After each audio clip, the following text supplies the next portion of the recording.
अस्सलाम वालेकुम नाज़रीन, आऊं आहियां अनवर अली सोलंकी ऐं अवां ॾिसी रहिया आहियो सिंधी शूज़ न्यूज़ टीवी। ख़बर शामिल कंदासीं मोरो खां। रिपोर्ट करे रहियो आहे आरिफ अली यूसुफज़ई, कैमरामैन जानी जुमानी सां।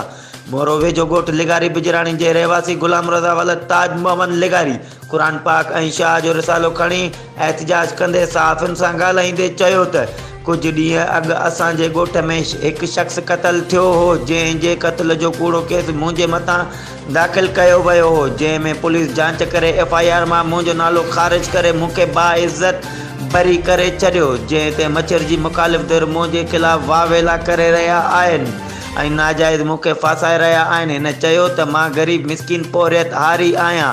जंहिं ॾींहुं क़तल थियो मां ॻोठ में मौजूदु बि न हुयसि, तंहिं हूंदे बि बासरनि जी चुर्च ते मुंहिंजो नालो ॾेई मूंखे बेगुनाह फासायो पियो वञे।